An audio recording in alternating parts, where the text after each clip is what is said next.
Shalom semuanya. Ada sukacita? Ya, semangat semuanya. Saya berterima kasih kalau hari ini diberi kesempatan untuk bisa sharing firman di tempat ini. Kita percaya bahwa hari-hari ini kita semua ini butuh firman. Sementara tadi saya duduk di situ, saya lagi nyembah Tuhan. Tiba-tiba Tuhan ingatkan saya di Markus 13 ayat 31. Yuk, kenapa saudara perlu firman hari-hari ini? Kita baca sama-sama sebagai pembuka. Supaya saudara hari-hari ini kalau datang ke tempat ibadah, itu jangan hanya dengan sikap hati yang rasanya ya cuman kewajiban aja. Tapi kita hari ini Markus 13 ayat 31. Hari ini gak ada sesuatu yang lain yang saudara perlu cari karena semuanya akan berlalu. Tapi lihat ini, langit dan bumi akan berlalu, tetapi perkataanku tidak akan berlalu. Amin. Jadi kalau saudara ada di tempat ini dan saudara punya hati untuk lapar dan haus akan firman Tuhan, senyatanya itulah berkat yang terbesar dalam hidup saudara. Amin. Kenapa? Kalau semuanya bisa berlalu, umur bisa berlalu, yang namanya harta bisa habis, kesuksesanmu bisa jatuh sewaktu-waktu, orang-orang yang kita cintai bisa berlalu meninggalkan saudara dan saya dalam waktu-waktu yang kita tidak pernah tahu. Orang yang sehat tiba-tiba mati besok ada. Kita semua hidup ini dalam perjalanan yang semuanya akan berlalu, termasuk langit dan bumi. Jadi siapa yang ada di dalam masalah hari ini, percayalah, kira-kira masalah keuangan bisa berlalu enggak? Kesuksesan bisa berlalu, masalah badai hidup saudara dan saya pasti berlalu. Tapi yang jadi pertanyaannya, berlalunya gimana Bu Eli? Kalau kita hidup dengan firman yang pasti berlalunya dengan kemerdekaan, kemenangan dan pemulihan yang indah. Amin. Karena firman Tuhan itu di dalamnya berisi bahwa hanya kebenaran yang bisa memerdekakan saudara dan saya.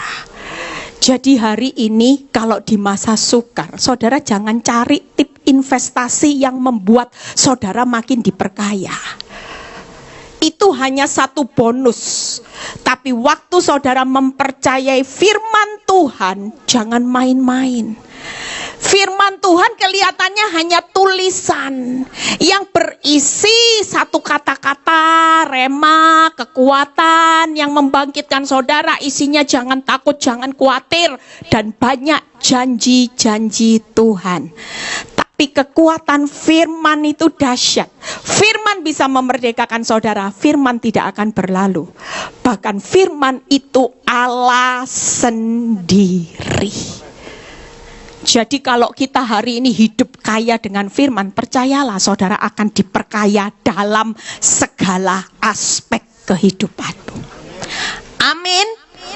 Makanya firman Tuhan berkata gini, carilah kerajaan Allah dan kebenarannya, tidak ada semuanya dikurangkan. Kita hidup dalam semuanya ditambahkan. Makanya firman Tuhan berkata gini, orang yang ikut Kristus itu perjalanan hidup. Ketika engkau memperkatakan firman siang dan malam, maka perjalanan hidupmu pasti berhasil dan beruntung. Tidak ada yang namanya kita mempercayai firman hidupmu buntung, nggak ada saudara. Makanya hari ini yuk, firman ini adalah vitamin. Kekuatanmu untuk bertahan makin lama. Jujur, kita dibentuk Tuhan dalam proses kehidupan. Ketika satu kali saya merenung firman, saya cuma bilang gini, Tuhan, kenapa engkau bentuk saya kok lama? Orang lain yang saya doakan 2 tahun pulih, sudah kesaksian, sudah teletabis, berpelukan, gandengan tangan sepanjang jalan kenangan. Sudah seperti itu Tuhan. Tapi buat saya yang jadi mentor, yang jadi konselor, saya belum selesai. Bahkan keadaan hidup saya tambah parah. Sampai saya menemukan satu ayat yang berkata, hari itu ketika Tuhan ingatkan, Eli, aku proses hidupmu bukan untuk hidupnya nyaman-nyaman, enak. Hanya kembali dengan suamimu dan kau pergi honeymoon sepanjang hidupmu sampai mati.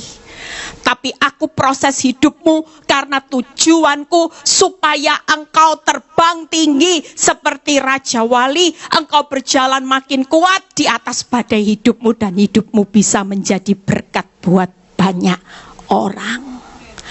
Kita diciptakan Tuhan itu bukan sekedar hidup, ngalami masalah, terus kaya, sukses tanpa ada kepentingan Tuhan, enggak.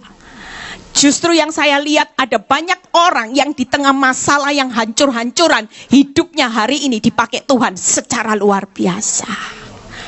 Amin. Kita hidup jangan syukur-syukur, pokoknya hidup. Yang penting aku kaya, yang penting keluargaku sehat. Tapi upahmu gak besar di surga. Hartamu, kenyamananmu, rumah besarmu, depositomu, kesuksesanmu, mati gak dibawa. Tapi waktu hidupmu jadi berkat, hartamu dibawa. Kenapa? Karena Tuhan bilang ini, upahmu besar di surga. Orang konglomerat mati hartanya nggak dibawa, tapi buat orang benar yang hidupnya jadi berkat, upahmu besar di surga, hartamu banyak. Itu bedanya orang benar dan orang dunia. Makanya nggak usah ngiri. Kalau rumahmu pas-pasan hari ini, tapi engkau hidup jadi orang benar daripada orang kaya, hidupnya menyimpang ke kiri, ke kanan, hidup tidak sesuai dengan firman, mati cepat mati, hartanya nggak ada yang dibawa. Tapi buat saudara, pas-pasan gak apa-apa.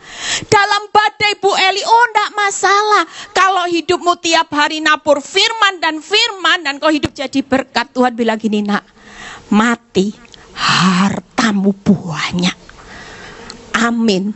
Tepuk tangan buat kemuliaan Tuhan. Bahkan yang saya ingat, Tuhan tuh bilang gini sama saya, Eli, kamu ingat ya, kalaupun kamu sampai mati nanti, selain hartamu besar di surga, apa yang kau tinggalkan di dunia? Apa Tuhan? Harta warisan buat keturunanmu itu tidak akan pernah aku lupakan. Abraham, Ishak, Yakub, Tuhan bilang gini, kalaupun kau mati aku tetap perhatikan keturunanmu. Hidup mereka akan aku jamin karena aku lihat apa yang kau tabur selama ini. Wow. Kira-kira matinya enak enggak saudara? Matinya tenang enggak? Mati ketemu Tuhan, hidup bahagia, ketemu harta besar, ninggal keturunan enggak deredek saudara. Tuhan jamin. Pekerjaan oke, saya mau mantu saudara ya. Saya lihat keturunan saya dapat jodoh. Jodoh Tuhan siapkan yang baik. Tuhan tuh tidak pernah berhutang saudara. Makanya kalau kita datang di satu tempat ibadah, diajak Pak Gembala, Ibu Gembala, Ketua Komsel untuk datang merenungkan firman, datang saudara. Karena ini berkatmu yang akan menjadikan engkau nanti hidupmu bertahan dengan kekuatan Tuhan. Kalau engkau sudah terbang tinggi jadi Raja Wali dan hidupmu jadi berkat, wow. Saya melihat ada banyak orang yang hari-hari ini yang hidupnya sudah bayar harga di masa pandemi. Itu khotbah saya di awal. Kalau saudara dengar khotbah saya di awal pandemi, saya selalu ngomong buat orang-orang yang mendengarkan. Saya bilang gini, masa pandemi ini masanya engkau cari Tuhan. Di rumah jangan ngerenungin masalah, renungkan firman. Karena masa pandemi ini waktunya engkau dekat, intim. Dan setelah engkau keluar dari masa pandemi, engkau akan menikmati apa yang kau tabur dengan kau intim sama Tuhan. Dan beberapa orang yang benar-benar hidup sesuai dengan apa yang Tuhan mau hari-hari ini, keluar masa pandemi, orang lain susah, dia diberkati Tuhan luar biasa. Amin. Amin. Jadi hari ini tidak ada kata terlambat. Lah Bu Eli, saya gimana? Saya tidak tahu Bu Eli. Saya pikir masa pandemi itu ya masa di rumah sampai gemuk mengembang ke kanan ke kiri. Tapi kita tidak diperkaya firman. Kita semua pada badannya, kalau saya ketemu orang-orang di masa pandemi, teman lama ya, saya gini, lu badannya melebar. Iya Bu Eli naik 8 kilo. Naik 6 kilo, saya sendiri aja naik 7 kilo saudara. Ini udah kurus karena anak saya mau nikah. Tapi kita lupa, kita cuman kasih makanan secara jasmani yang bisa bikin kolesterol, trigliserid, darah tinggi semua naik. Kita lupa bahwa ada yang jauh lebih penting di masa-masa kita di bawah masa pandemi, sabat bersama Tuhan, yaitu merenungkan firman. Saya bersyukur selama masa pandemi 3 tahun, saya tidak pernah absen mengabarkan firman Tuhan lewat online. Setiap minggu saya tabur firman. Saya bersyukur, saya bilang gini, Tuhan terima kasih. Saya sudah konsisten dan hari ini saya melihat apa yang saya tabur bertahun-tahun selama pandemi. Hari ini saya menuai berkat yang luar biasa. Amin, terutama bukan berkat materi saudara, tapi berkat jiwa-jiwa. Saya jujur kalau ketemu pelayanan yang membuat saya bahagia itu ketika saya setelah selesai khotbah ya. Setiap kali saya nggak pernah tahu, orang nggak kenal, orang selalu samperin saya gini, Bu, terima kasih. Saya nggak pernah hubungi Ibu, saya nggak pernah kenal Ibu. Tapi saya pulih masalah saya jadi kuat hari ini karena khotbah Ibu. Setiap kali saya ketemu itu saya merasakan haleluya, ini kebahagiaan saya.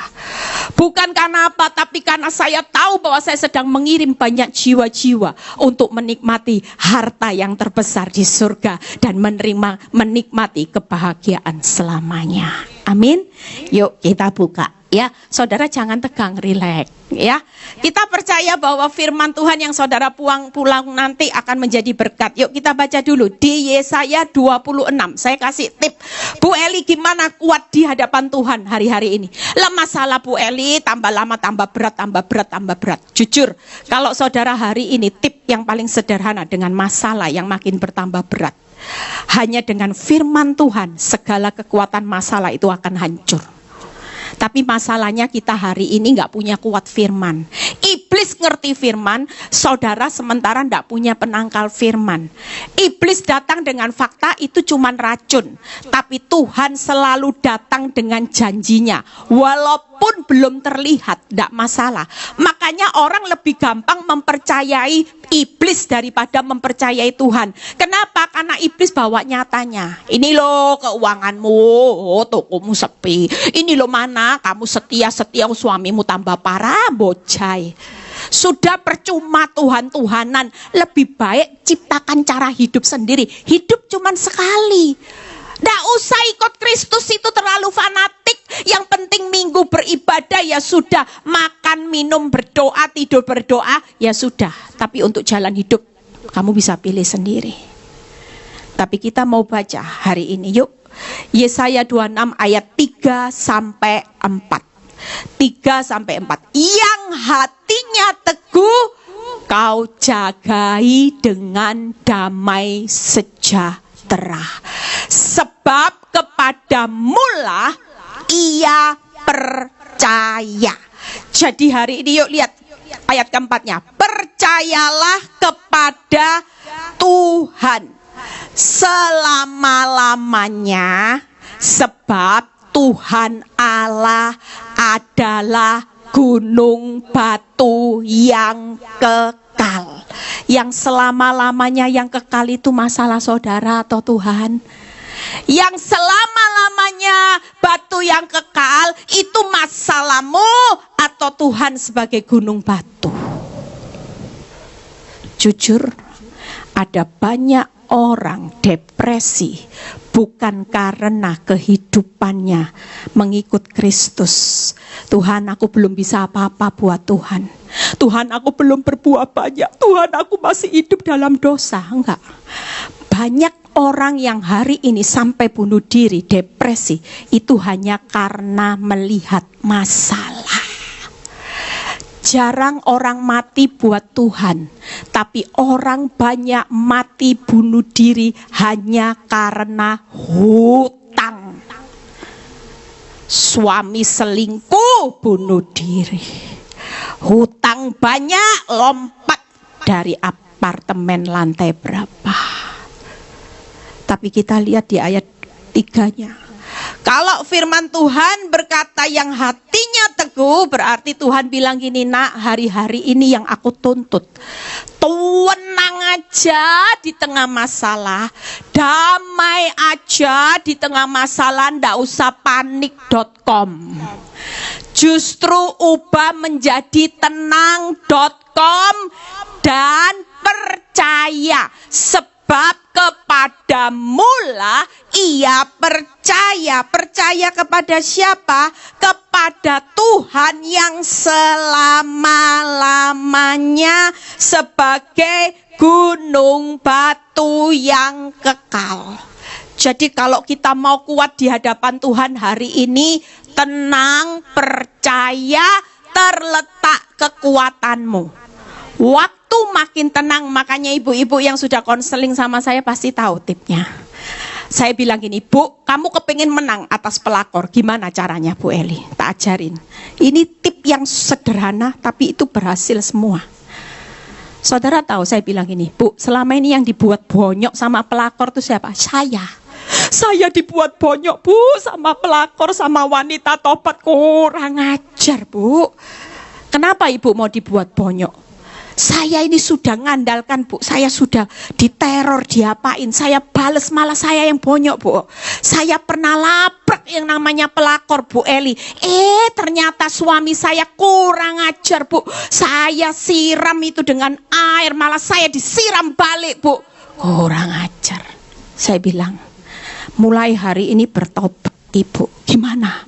Kamu mau buat pelakor bonyok? Mau. Saya kasih tip. Kalau engkau tenang, engkau percaya kepada Tuhan, yang sana pasti bonyok. Tapi waktu engkau hari ini panik dan engkau andalkan kekuatanmu, itu makin mesra. Oh gitu ya, Bu. Waktu kamu tenang, percaya, berdoa, siapa yang berperang? Tuhan. Kalau Tuhan yang berperang sama kamu yang berperang, bonyok pasti kalau Tuhan yang ambil alih. Kalau kamu yang bertindak, kamu masih dipermalukan, disiram air. Jadi mulai hari itu banyak ibu-ibu saking kepingin semangatnya buat pelakor bonyok, mereka mulai belajar tenang, belajar percaya. Otaknya ngene, bonyok. Beneran. Makin si istri senyum pepsoden dengan suaminya, makin diberi pelayanan yang luar biasa dengan senyum, dimaki-maki, iya ndak apa-apa. Dan banyak kesaksian suami dan pelakor bonyok.com. Ketika tenang, percaya, terletak kekuatanmu. Amin, tepuk tangan, jangan separuh-separuh kalau beri kemuliaan buat Tuhan. Saya sendiri saya sudah share di grup saya. Ada seorang pelakor yang berapa hari yang lalu saya kaget, dan saya akan pakai kesaksian ini untuk memberkati banyak orang nanti. Dia bilang ini, Bu, waktu saya belajar untuk mengerti firman, saya hari itu tidak mengandalkan kekuatan saya. Dia belajar tenang percaya, pelakornya jatuh dari balkoni, meninggal seketika. Saudara, hari-hari ini yuk kita ini belajar tenang percaya. Orang yang tenang percaya di alam roh, Tuhan itu senang. Kenapa? Karena ketika engkau berserah, Tuhan bilang gini, ini orang yang sudah menyerahkan sepenuhnya masalahnya ke dalam tanganku. Dan waktu engkau tenang percaya, firman itu berkata, itulah, kita buka di Yesaya 30 ayat 15 ya. Sebab beginilah, Yesaya 30 ayat 15. Sebab beginilah firman Tuhan Allah yang Maha Kudus, Allah Israel, dengan bertobat tinggal diam, kamu akan diselamatkan. Dalam tinggal tenang percaya terletak kekuatanmu, tetapi kamu enggan. Sering kali kita menganggap tenang percaya itu kekuatannya apa sih? Saudara, lebih banyak panik apa lebih banyak tenang dalam menghadapi badai? Jujur, orang yang panik khawatir, firman Tuhan berkata apa? Pada waktu engkau khawatir pada waktu masa kesesakan, tawar hati, maka itu kecil kekuatannya. Jadi jangan mau jadi kecil di hadapan Tuhan, karena engkau banyak khawatir, tawar hati. Bisa ndak ya Tuhan? Bisa ndak Tuhan? Hutangku lunas, tokoku rame lagi seperti dulu. Aku ini sudah tua Tuhan, bisa kena PHK. Bisa ndak? Kalau cuman hidupnya sekedar tawar hati, bisa ndak, engkau ndak akan lihat mujizat. Tapi waktu hidupmu tenang, percaya, maka Tuhan akan ambil alih. Dia akan menyelamatkan. Dia akan berperang buat saudara dan saya. Saudara cukup diam saja. 3 hal diam itu dalam arti bukan diam tuh saudara ndak doa, ndak. Diam itu yang pertama, yang saya bisa rangkum itu bertobat, tenang, percaya. Gampang ndak tipnya? Hari ini kalau mau jadi kuat di hadapan Tuhan itu bertobat, tenang, percaya. Saya kalau setiap kali malam Tuhan koreksi hati saya, kamu ya tadi habis maki orang. Ya namanya kadang manusia ya. Kadang kalau sudah ada orang konseling ya, terus ngomongnya saya itu ya ndak sabar saudara. Saya sudah capek. Lah kalau konseling ya mbok denger nasihat saya, nggak gurui saya. Nggak bisa Bu Eli, nggak bisa ya. Kalau nggak bisa jangan konseling sama saya. Kalau mau konseling harus dengar firman ngomong, kamu harus mengampuni, mengasihi. Bu Eli, kalau mengampuni, mengasihi terus berarti Bu Eli mengajarkan saya untuk kompromi dengan dosa perzinahan suami saya. Loh ini mau konseling apa mau ngejak debat? Saya bingung. Jadi dia kasih tahu, saya cuma bilang gini, Bu, orang tenang percaya itu kenapa Bu? Ya karena kita mengandalkan Tuhan. Lah ya, ibu sama Tuhan hebat mana? Hebat Tuhan. Lah ya sudah tahu jawabannya. Ibu bukan kompromi dosa, karena ibu sudah serah terimakan. Ini loh dosanya Tuhan, aku mumet 7 keliling, pusing dengan dosanya, lebih baik tak serahkan sama Tuhan.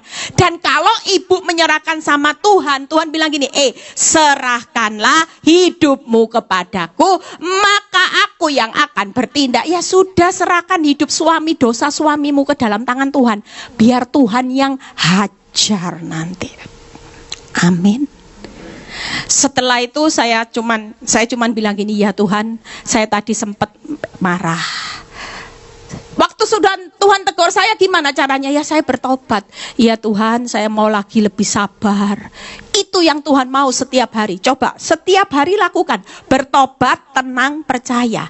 Kalau Tuhan koreksi hidupmu dan engkau terbuka untuk mengakui semua kesalahanmu dan kau berjanji meninggalkan semua dosa-dosamu, semakin hari hidupmu akan berjalan makin kuat, makin terbang tinggi seperti Raja Wali. Amin. Yuk lihat ayatnya ya. Dibuka di PowerPoint saya dulu aja. Jadi ini agak cepat supaya saudara bisa lihat PowerPoint saya yang pertama. Bagaimana kuat di hadapan Tuhan. Nanti saya baca karena ayatnya cukup familiar. 3 poin. Yang pertama, kenapa kita perlu kuat. Nah ini, kuat di hadapan Tuhan karena rekaan yang buruk itu akan mendatangkan rekaan yang baik. Jadi hari ini siapa yang sedang direkakan yang jahat sama orang, ndak usah panik. Tetap bertobat, tenang, percaya. Bertobat, tenang, percaya. Urusan orang mau jahat itu bukan urusan saudara, karena di Kejadian 50 ayat 20 yang berkata gini, memang kamu telah mereka-rekakan yang jahat terhadap aku, tetapi Allah telah mereka-rekakannya untuk kebaikan. Waktu kita tenang, percaya, kita kuat. Saudara tahu apa yang direkakan orang jahat itu akan dibalik untuk kebaikan saudara. Artinya kalau hari ini kau ditipu orang, kalau itu Tuhan berkata kebaikan, kira-kira yang ditipu dikembalikan lipat enggak sama Tuhan? Oh jelas. Saya dulu enggak terima sama wanita pelakor yang berusaha. Saya lihat cek transfer berhasil suami saya, beliin sesuatu yang mahal-mahal. Wah panas ini, hati saya panas. Tuh Tuhan, Sampai pada waktu hari Valentine ada orang kepo.com kirim saya, dia tanya gini, kamu dikasih apa Valentine Eli? Enggak, cuma bunga. Terus dia bilang gini, saya pikir, saya bilang ya enggak apa-apalah, buat saya sudah dikasih bunga aja, sudah terima kasih. Walaupun bunganya itu ya sudahlah, berapa? Oh, kamu tahu ya Eli, tadi pagi aku cek Instagramnya pelakor. Kamu tahu dia dikasih tas. Oh ya, itu mulai kepancing. Terus dia bilang gini, orang ini kepo lagi. Kamu tahu, saya cek, saya Google, saya cek. Harganya sekian. Itu buat hati saya panas. Tapi sejak saya mengerti firman, Tuhan mulai bilang gini, Eli, apa yang dicuri oleh orang itu hakmu. Ketika engkau tetap bisa mengucap syukur, engkau tidak panik, engkau tetap percaya kepadaku, aku akan mengembalikan apa yang hilang dicuri orang menjadi hakmu, itu lipat di depan. Dan saya tidak lagi mulai kepo. Walaupun saya tahu kerugian saya besar, saya tahu saya direkakan yang jahat untuk kehancuran saya, tapi di tangan Tuhan itu direkakan untuk kebaikan. Jadi tenang, percaya aja ya, hari-hari ini jangan panik. Mau rugimu besar, tetaplah kalau kita sudah jalan di jalannya Tuhan, jadi orang benar dengan bertobat, tinggal tenang dan percaya, engkau akan lihat yang jahat akan menjadi baik. Yang kedua, bagaimana keburukan akan mendatangkan kebaikan, itu jelas. Kalau Allah turut bekerja dalam segala sesuatu mendatangkan kebaikan, artinya di tengah masa usahamu yang sepi, untuk kebaikan enggak? Di tengah suamimu suami saya yang selingkuh sampai punya 2 anak, untuk kebaikan enggak hari ini? Jelas. Hari ini karya yang terbesar bukan karena sekedar saya sudah bisa teletabis sama suami saya, tapi karya yang terbesar yang Tuhan sudah lakukan kebaikan, yaitu suami saya yang dulu benci orang Kristen, anti orang Kristen, anti, tidak suka dengan gereja, hari ini dia sudah menerima Yesus sebagai Tuhan dan Juru Selamat. Itu karya yang terbesar. 15 tahun saya menikah dengan suami yang menentang saya untuk menjadi pelayan Tuhan. Suami yang tidak suka ketika saya membuka rumah saya untuk persekutuan doa. Suami yang tidak suka untuk saya pergi ke gereja. Tapi hari ini seluruh pelayanan saya, dia yang mendukungnya. Tepuk tangan buat kemuliaan Tuhan. Jadi tidak ada namanya ikut Kristus kalau sudah bertobat. Tenang, percaya, engkau rugi, tidak ada. Hidupmu itu sudah direkakan yang baik, dan semua untuk masa depanmu pasti kebaikan. Yang berikutnya, yuk, yang ketiga adalah Amsal 10 ayat 3, di mana kerugian itu akan mendatangkan, yaitu Amsal 10 ayat 3 itu bunyinya ini, ayat 3a. Tuhan tidak membiarkan orang-orang benar menderita kelaparan. Jadi kalau kita hari ini dalam proses penderitaan itu, percayalah hanya sesaat. Orang benar hidupnya selalu diakhiri dengan titik happy ending. Tidak mungkin titik yang dikasih Tuhan set ending lah. Kok sekarang tambah parah Bu Eli? Tidak apa-apa, itu belum titik, koma.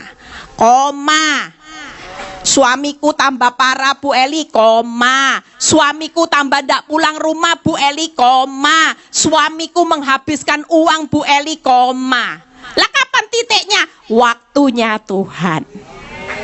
Amin. Lah tapi kalau waktunya Tuhan tidak usah takut toh saudara. Kenapa? Saya dulu bilang gini, lah kapan toh Tuhan? Waktunya Tuhan, lah kok koma terus, koma. Tuhan bilang gini, Eli, main sutradara, aku sutradara. Kalau kamu main jadi pemain sinetron, aku kasih 100 episode sama yang 10 milih mana? Oh iya ya. Ya 100. Lah kenapa kalau di koma 100 kamu kok ngomel? Oh iya ya.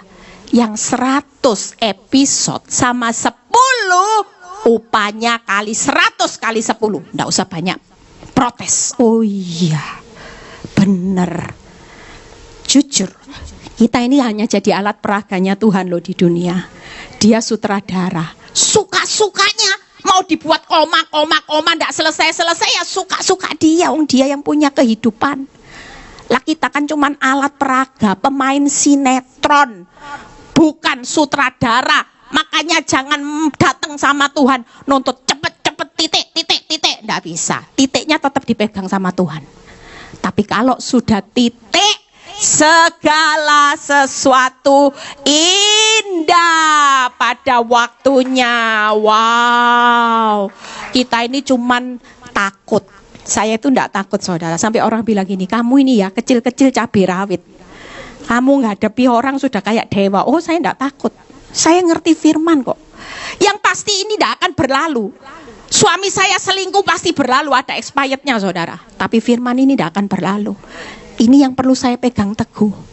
Amin. Yuk kita lihat pembahasan satu, tinggal berapa menit ya. Saya kalau ngomong nanti sampai sore jam 3 enggak selesai. Yuk kita lihat berikutnya. Bagaimana satu persatu, tinggal berapa menit. Tolong dikasih kode, saya tinggal berapa menit. Boleh lanjut? Oke ya. Jadi yang pertama, rekaan yang baik. Saya akan bukain ayat contoh-contoh supaya saudara pulang dari tempat ini saudara tertanam dengan firman. Rekaan yang baik itu akan menjadi rekaan yang buruk akan menjadi rekaan yang baik. Kita buka di 2 Samuel 16 ayat 11 sampai 13. Nah ini 2 Samuel 16 bukan 6. Nah ini, pula kata Daud kepada Abisai, ini orang jahat, kepada semua pegawainya ya. Lihat, Daud tidak takut. Sedangkan anak kandungku ingin mencabut nyawaku, terlebih sekarang orang Benyamin ini.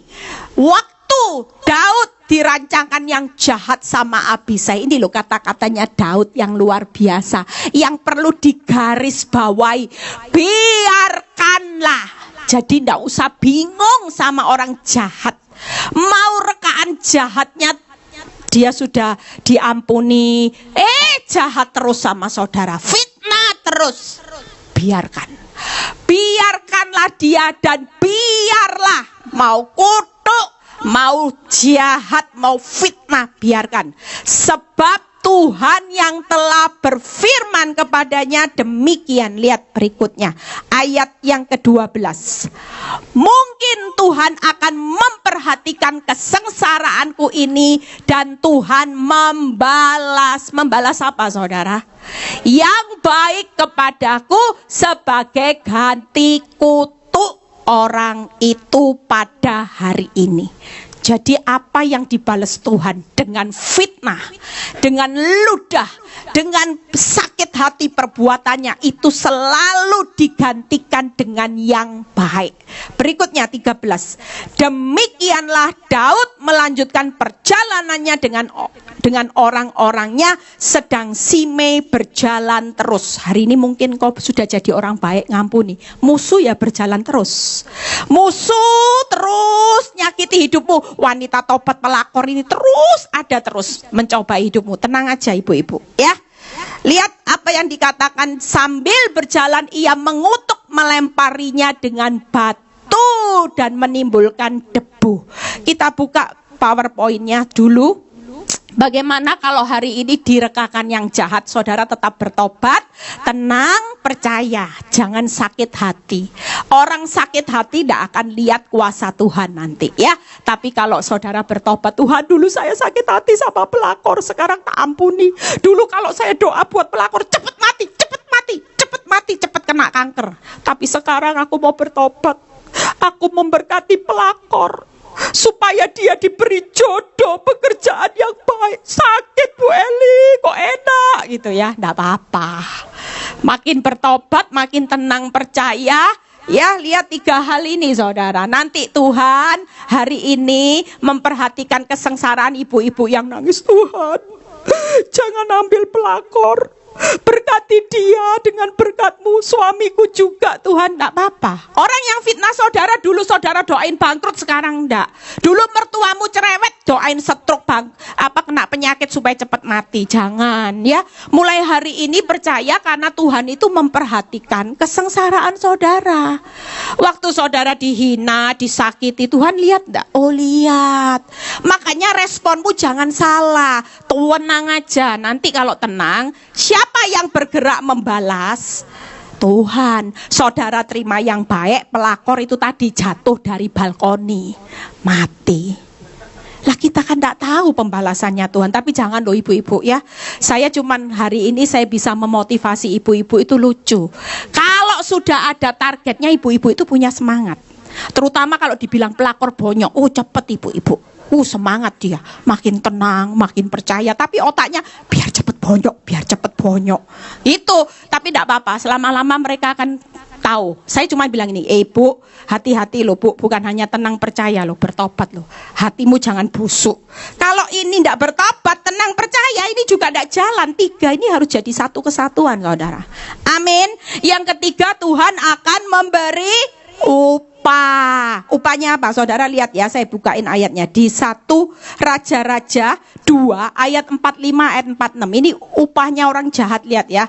Upahnya orang jahat dan upahnya nanti saudara kalau jadi orang yang tidak membalas.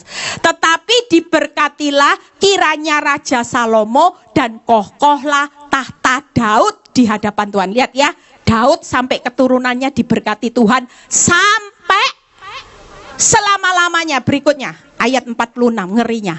Raja memberi perintah kepada Benaya bin Yehoyada, lalu keluarlah Benaya, dipacungnya Simei sehingga mati. Demikianlah kerajaan itu kokoh di tangan Salomo. Musuhmu mati, tapi engkau dapat promosi. Jadi jangan main-main ya, khususnya bapak-bapak. Mulai sekarang kalau istrimu sudah tidak cerewet, dia bapak-bapak pulang terlambat dan istrimu cuman kasih senyum ting ting ting, sebentar lagi pembalasan Tuhan jalan. Hati-hati ya bapak-bapak, kalau istrimu sudah mulai teduh, cuman kasih senyum tiap engkau bilang, "Ma, aku pulang meeting terlambat." Oke, Immanuel ting. Itu hati-hati ya. Kalau sudah istrimu mulai senyum Pepsodent ting ting ting, sebentar lagi nih lo ya pembalasan lo ya. Hati-hati ya. Tapi di sini nggak ada ya. Semua bapak-bapaknya baik luar biasa. Amin. Yuk, yang kedua, mendatangkan kebaikan. Buka Yohanes 6 ayat 5 sampai 7. Satu pembahasan kita selesai. Yohanes 6 ayat 5 sampai 7, karena nanti jam 1 saya harus khotbah lagi ya. Saya habis dari sini saya langsung pindah tempat, saudara. Yohanes 6 ayat 5 sampai 7. Yuk kita baca. Ketika Yesus ini ya, jadi Allah turut bekerja mendatangkan kebaikan. Lihat ini peristiwa. Ketika Yesus memandang sekelilingnya dan melihat bahwa orang banyak berbondong-bondong datang kepadanya, berkatalah ia kepada Filipus, "Di manakah kita akan membeli roti supaya mereka ini dapat makan?" Ini peristiwa di mana Yesus memberi makan ya 5.000 orang hari itu dalam keadaan tidak punya apa-apa. Mungkin kita hari ini dalam keadaan saudara tidak bisa punya apa-apa, bayar hutang pun rasanya saudara sudah tidak punya kemampuan. Lihat ayat berikutnya 6 sampai 7. Hal itu dikatakannya untuk mencobai dia. Kadang-kadang Tuhan menunda jawaban di saat engkau mengalami keadaan kekurangan. Engkau panik hari ini karena kemampuanmu, kekuatanmu, engkau tidak sanggup keluar dari masalah. Tapi Tuhan diam. Itu karena Tuhan itu lagi mencobai saudara dan saya. Senyatanya Tuhan tahu tidak apa yang hendak dilakukan. Jadi hari ini yang panik-panik tidak usah panik, karena Tuhan sudah tahu solusi. Dia tahu apa yang harus dilakukan untuk bawa saudara keluar dari jerat hutang, jerat pelakor, jerat penyakit kanker, Tuhan tahu. Berikutnya, jawab Filipus. Nah ini sering kali kita sebagai manusia, kalau Tuhan bilang gini, nak, percaya ndak sama aku? Pasti semuanya baik-baik. Kita ngeyel kayak Filipus. Roti seharga 200 dinar tidak akan cukup untuk mereka. Sekalipun masing-masing mendapat sepotong kecil. Kita sering pada waktu kita diperhadapkan dengan fakta, kita bilang gini, mana cukup Tuhan, mana cukup, ndak cukup, ndak cukup. Itu karena diukur dari kemampuanmu yang memang kau ndak bisa. Siapa yang bisa mengubah 5 roti jadi 5.000? Bukan kehebatan manusia, tapi kehebatan Tuhan. Tuhan cuma nguji mau apa? Iman. Itu tadi diuji. Makanya orang tenang percaya itu terletak kekuatanmu. Jadi kalau diuji, engkau bisa bertobat, tenang percaya. Sebentar lagi kita akan lihat mujizat. Amin. Yuk 3 hal yang kita buka. Nanti lihat mujizatnya ini. Yang 13 dibuka dulu supaya nggak bisa buka tutup firman. Ayat 13 kita lompat. Apa yang dikatakan Filipus tidak cukup, tapi Tuhan itu hebat. Ayat yang ke-13. Nah ini Yohanes 6 ayat 13. Yohanes 6 ayat 13. Maka mereka mengumpulkannya dan mengisi 12 bakul penuh dengan potongan-potongan dari kelima roti jelai yang lebih setelah orang makan. Pikiran saudara tidak cukup ya hari ini, tidak cukup. Tapi bagi Tuhan ketika engkau bisa tenang percaya, yang tidak cukup 5 roti itu jadi 5.000, masih sisa. Tuhan tuh kalau pulihkan saudara ndak abal-abal saudara. Bukan hanya sekedar ngepres, tapi engkau masih hidup dari sisa. Amin. 3 hal yuk buka PowerPoint. Setelah itu satu PowerPoint kita selesai. Nah ini. Jadi kita harus tenang dan percaya karena di tengah masa kesulitanmu hari ini Tuhan tuh sudah tahu kok apa yang kita butuhkan. Amin. Tuhan tahu enggak saudara butuh 5.000? Yang saudara punya 5 roti, tahu? Tahu. Tuhan tahu enggak apa yang harus dia lakukan untuk menjadi 5 roti menjadi 5.000? Saudara enggak tahu. Yang ketiga, Tuhan tahu enggak kemampuan kita hanya debu, enggak bisa merubah 5 roti jadi 5.000? Tahu enggak? Semua dia tahu. Makanya kita jangan sok tahu. Tuhan, 2 tahun lagi saya bangkrut, ya bangkrut beneran. Karena saudara yang sudah ambil keputusan bangkrut. Tuhan, kalau tahun depan tidak diselesaikan Tuhan, saya akan menggugat cerai. Sudah keputusan akhir, ya salahnya sendiri. Sementara Tuhan sudah tahu di balik masalah suamimu selingkuh, nanti ada solusi yang terbaik. Engkau bukan hanya hidup dengan pemulihan, tapi dari sisanya ada anggur yang manis yang akan kau nikmati sampai keturunanmu. Itu rebut saudara. Kalau cerai keturunanmu dapat apa? Tapi waktu engkau bertahan sebagai istri yang setia, bukan hanya engkau menikmati teletabis nantinya, tapi sampai keturunanmu engkau akan lihat mereka akan bahagia. Itu sisanya. Yang terakhir, yuk ada berkat di atas orang benar ya. Kita baca di Kisah 7 ayat 9 sampai 10.